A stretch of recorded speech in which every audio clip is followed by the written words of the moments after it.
सलेबी जंगें, जिनके जहरीले जख्म आज तक इंसानी तारीख के सीने पर मौजूद हैं।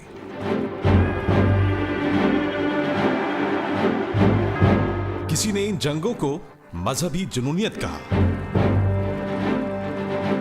किसी ने मुकद्दस जंगें, तो किसी ने दौलत, ताकत और इख्तिदार की हवस परस्ती कहा। लेकिन सलीबी जंगों के मकासद क्या थे और इनसे फवाइद किसने हासिल किए? इन सवालों के जवाब लाखों और आखिरी तहकीक के बावजूद आज तक झूठ, कयास आराइयों और प्रोपेगेंडे के अंधेरों में भटक रहे हैं।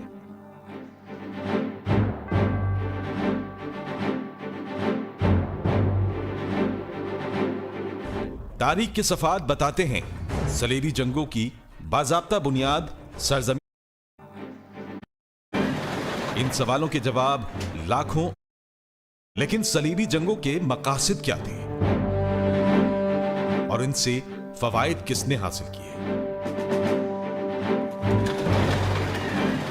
इन सवालों के जवाब लाखों और आखिरी तहकीक के बावजूद आज तक झूठ, कयास आराइयों और प्रोपेगेंडे के अंधेरों में भटक रहे हैं।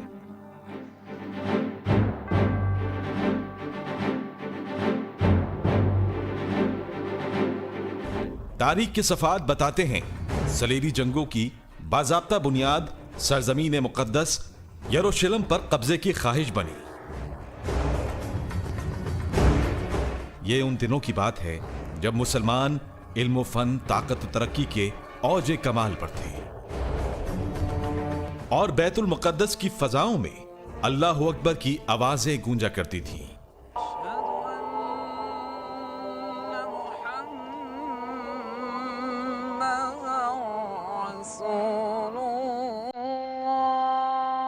यरूशलेम तीनों अहले किताब मज़ाहिब इस्लाम, ईसाइयत और यहूदियत के पैरोकारों के लिए हमेशा से मुक़द्दस रहा है।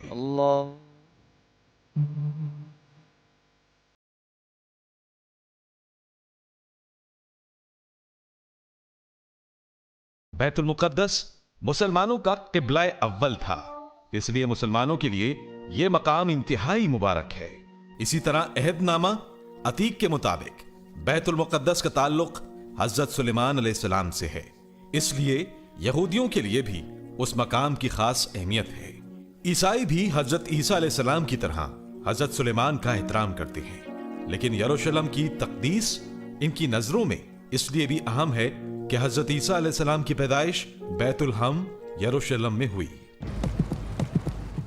तीनों मज़ाहिब के पैरोकारों की हमेशा ख्वाहिश रही है कि यह मुक़द्दस मकाम उनके दायरे इख्तियार में आ जाए।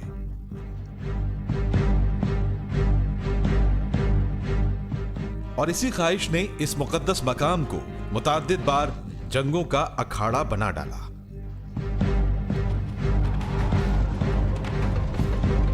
सलेबी जंगों की अगर तारीख़ का हम जायज़ा लें तो ये जो जंगें लड़ी गई ये बैतुल मक़दस और शाम की आज़ादी के नाम पर लड़ी गई और इसको बुनियाद सलेब को बनाया गया, यानी इसमें बुनियादी तौर पर मज़हब के नाम पर ये जंगें लड़ी जाती रही हैं और मज़हब के नाम पर इन इलाकों की फ़तह के लिए कोशिश के तौर पर मुसलसल ये सिलसिला जारी सारी रहा। बैतुल मक़दस तीनों मज़ाहिब के लिए यानी यहूदियत के लिए, ईसाइयत के लिए और इस्लाम के लिए ये एक काबिल एहतराम माना जाता है और तीनों मज़ाहिब की मज़हबी जो एक मुक़द्दस मकामात हैं वो इसमें आसपास ये मौजूद है। तो हज़रत उमर फ़ारूक रज़ियल्लाहु तबारक व तआला के दौर में बैतुल मक़दस को फ़तह किया गया। उसके बाद एक अरसा दराज तक यहूदी और ईसाई चूँकि इस काबिल नहीं थे कि वो कोई बगावत कर सके या कोई इस तरह का मामला कर सके, चुनाचे उन्होंने एक सुकून के साथ ज़िंदगी गुजारी। और फिर इस दौरान मुसलमान जितने भी सलातीन थे उन्होंने यहूदियों के साथ और ईसाइयों के साथ इंतहाई बेहतरीन सलूक किया और यहूदी और ईसाई जो अपने मजहबी मकामात के लिए हाजिर होते थे तो उनके साथ इंतहाई मेहमान नवाजी का एहतमाम किया जाता था। बेशतर तारीखदान और अर्बन दोम को मुतशद्दिद साजिशी और दरोह को मुकर्रर करा देते हैं। 1095 ईस्वी में पॉप अर्बन दोम ने कैलमेंट के काउंसिल का इजलास बुलाया तो उस वक्त सलीबी जंगों की अव्वलीन साजिश तैयार की गई। पॉप अर्बन ने सादिल और ईसाइयों के मजहबी जज्बात भड़काते हुए कहा कि वो अमीर हैं या गरीब, जमींदार हैं या किसान, एक झंडे तले मुत्तहिद हो जाएं, ताकि मुकद्दस सरजमीन को मुसलमानों से आजाद कराया जा सके। उसने ईसाइयों को मुसलमानों के खिलाफ खूब भड़काया और इल्जाम लगाया कि मुसलमान मुकद्दस सफर पर जाने वालों पर हमले कर रहे हैं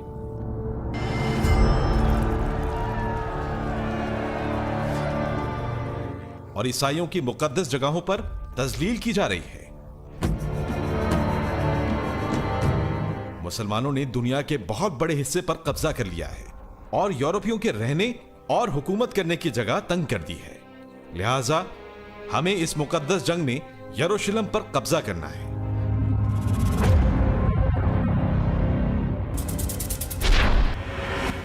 लेकिन तारीख के इन सफात को क्या नाम दिया जाए जिनमें खुद ईसाई तारीखदान कहते हैं पॉप अर्बन दोम ने जो इल्जामात मुसलमानों पर लगाए थे वो महज झूठ का पुलंदा थे।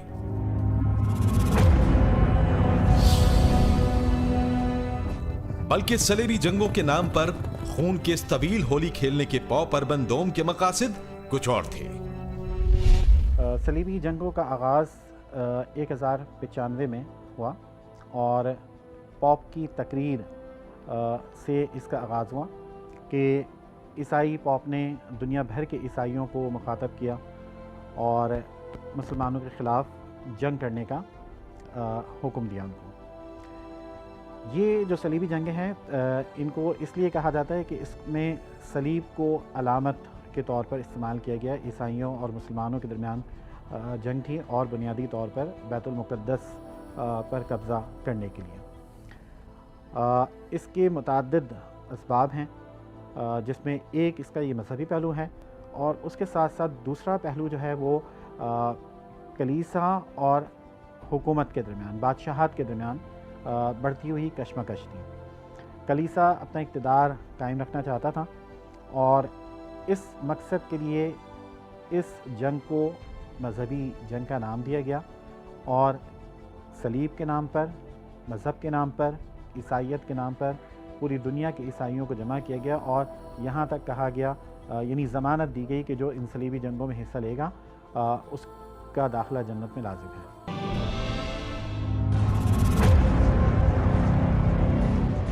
सलीबी जंगों के असल मकासद जानने के लिए यह जानना जरूरी है कि इस वक्त सरजमीन मुक़द्दस में मुसलमानों का दीगर अक़लियतों के साथ सलूक कैसा था।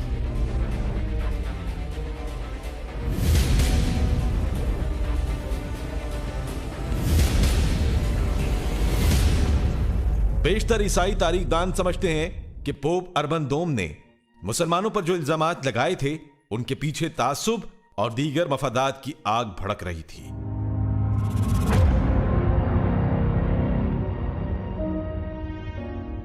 जबकि उस वक्त के मुसलमान तारीख के बेहतरीन दौर से गुजर रहे थे। मुसलमानों का ईसाइयों और यहूदियों के साथ बर्ताव भी मिसाली था।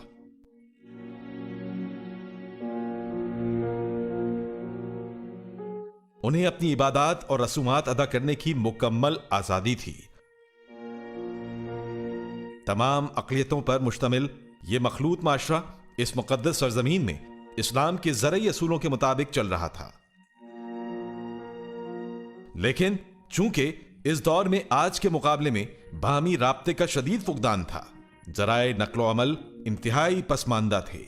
वस्ती यूरोप के लोग इस अमर से नावाकिफ थे, हत्ता कि दीन इस्लाम के बारे में भी कम ही जानते थे।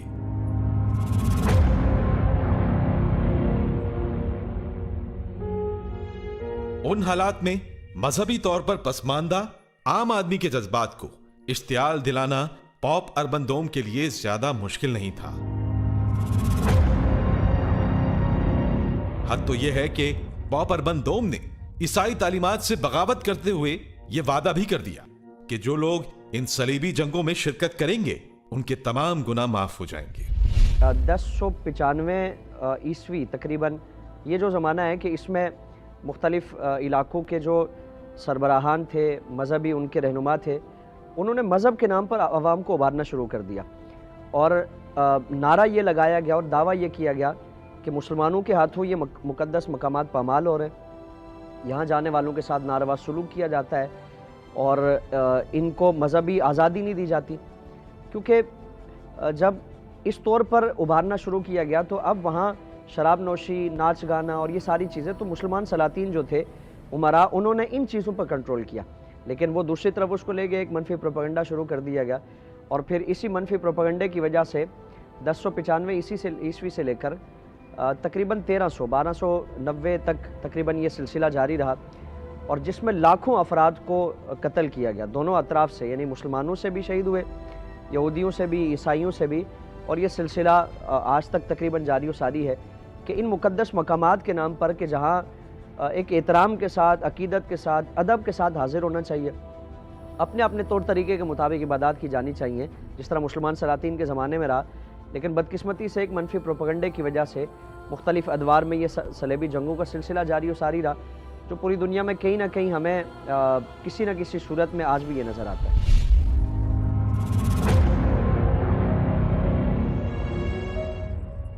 बाइबल के मुताबिक हजरत ईसा अलैहिस्सलाम आदम अलैहिस्सलाम के बेटों के गुनाहों के कफ्फारे में अपना खून पहले ही बहा चुकी हैं। लेकिन पॉप अर्बन ने बाइबल की तालीम से रूगर्दानी करते हुए गरीब किसानों से यह वादा किया कि अगर वो सलेबी जंगों में हिस्सा लेंगे तो उनके तमाम गुनाह माफ हो जाएंगे और उनकी निजात यकीनी होगी।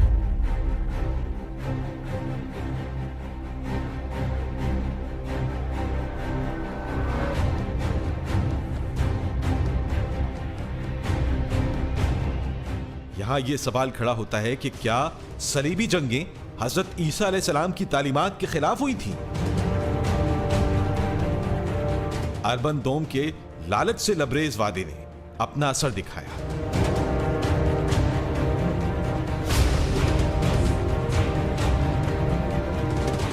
और तमाम मजमे में कपड़े की बनी सलेबियां तकसीम कर दी।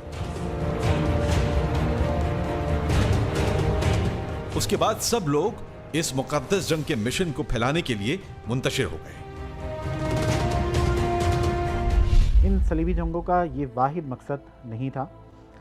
इन सलीबी जंगों के पीछे कलीसा की बादशाहत की कशमकश भी थी और उसके साथ साथ उस वक्त यूरोप अपने बदतरीन दौर से गुजर रहा था। इफ़रात ज़र बढ़ चुका था, इक़्तिसादी हालात दुरुस्त नहीं थे। तो ये देख कर के ऐसा ना हो कि वहाँ इंतशार पैदा हो जाए, लोग बगावत पर आमादा हो जाएं, उन्हें एक दूसरी सिमत लगा दिया गया और एक मजहबी नारा दे दिया गया बैतुल मुक़द्दस की आज़ादी का, बैतुल मुक़द्दस की फ़तह का। और इस तरह से पूरे यूरोप की तवज्जो इन सलीबी जंगों की तरफ मबज़ूल है।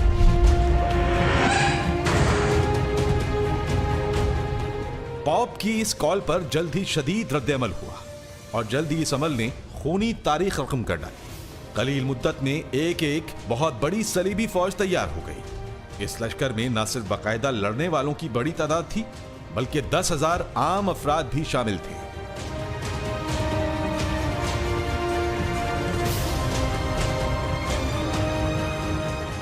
ये गैर मुनज़्ज़म जंगजू लश्कर हंगरी से कुस्तुनतुनिया एशियाई कोचक में उतर आया।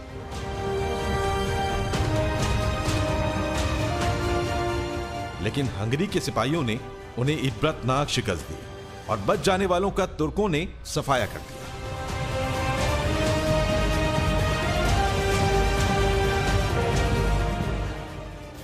मगर जब सलीब के लड़ने वालों की दूसरी लहर उभरी तो इंसानी कत्लो आम की ऐसी दिलखराश दास्ताने तारीख के सफ़ों में रकम हो गई जिनकी कहीं कोई मिसाल नहीं मिलती।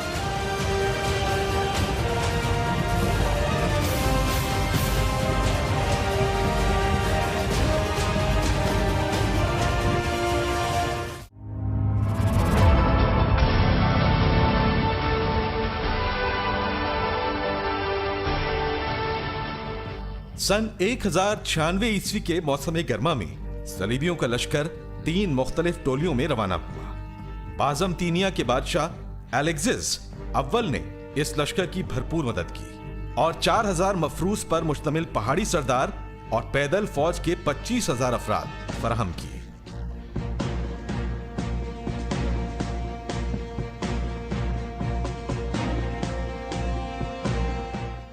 ये लश्कर कई बस्तियों के रौंदते हुए आग लगाते और लातादाद मुसलमानों और यहूदियों को मौत के घाट उतारते हुए आखिरकार 1099 ईस्वी में यरूशलेम पहुंच गया।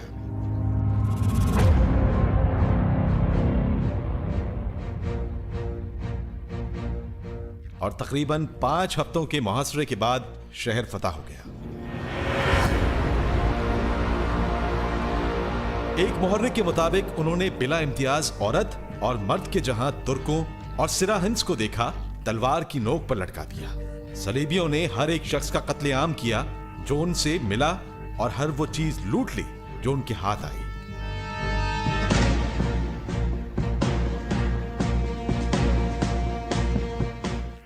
मुसलमानों और यहूदियों की इबादतगाहों और मुकद्दस मकामात को तबाह और बर्बाद करके आग लगा दी गई।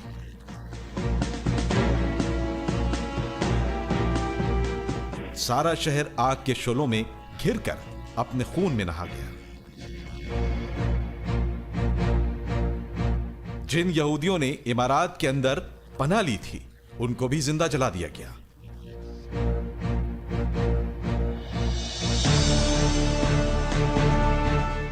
अल गैरिस के कत्ल खून का बाजार उस वक्त तक गर्म रहा जब तक उन्हें ऐसा कोई इंसान नजर नहीं आया जिसे वो कत्ल कर सके।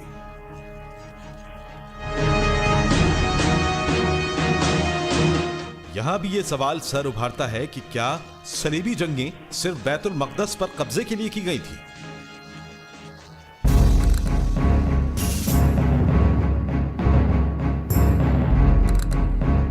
या उनकी पसे पुश्त कोई और मकासद थे। कई तहकीककार कहते हैं कि वो सलीबी जंगों के खौफनाक फैसले के जरिए अपने एक हरीफ के मुकाबले में ताकत और इख्तिदार हासिल करना चाहता था, जो पॉप बनने का दावेदार था।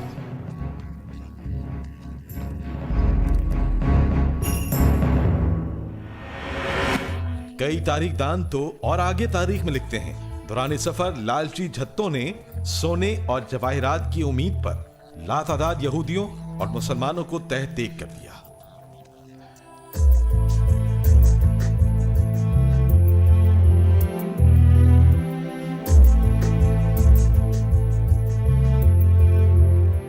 चौथी सलेबी जंग में उनका लालच इस हद तक बढ़ा है, उन्होंने ईसाई कुस्तुनतुनिया को भी लूट डाला और हकिया सोकिया के कैथलर में वाटर कलर से बनी तस्वीर में लगे सोने के तारों को भी नोच डाला। सलेबी जंगों के बारे में अक्सर यह तस्वुर किया जाता है कि ये जंगें ईसाई अकीदे की बुनियाद पर लड़ी गई, लेकिन दर हकीकत सलेबी जंगों की आग ने जलती पर तेल का काम दौलत, ताकत और इक्तिदार की लालच ने किया।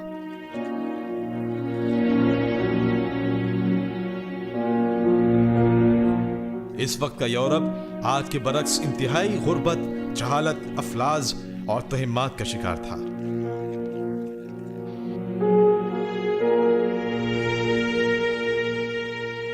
जबकि मुस्लिम माशरे में दौलत, तरक्की, इल्म और खुशहाली का दौर दौरा था। इसी एक नुक्ते ने यूरोप में बसने वाले अफराद की आंखें चुंधिया डाली थी। दौलत के इस लालच ने ईसाइयत की अमन पसंदाना तालीमात को पसे पुश डाल दिया। बज़ाहिर मजहबी बुनियादों पर चलने वाली तहरीक के पीछे वापदा परस्ती और दुनियावी ख्वाहिशात का बहरे बेकरां था।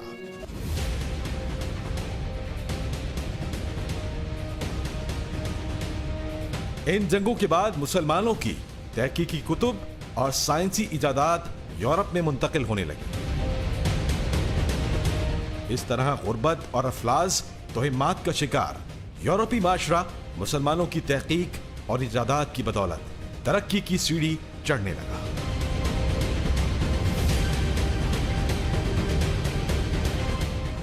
और मुसलमान पै दर पै जंगों, मसलों और आपस की रेशा दीवानी में उलझकर अपने असलाफ का असासा लुटता देखते रहे।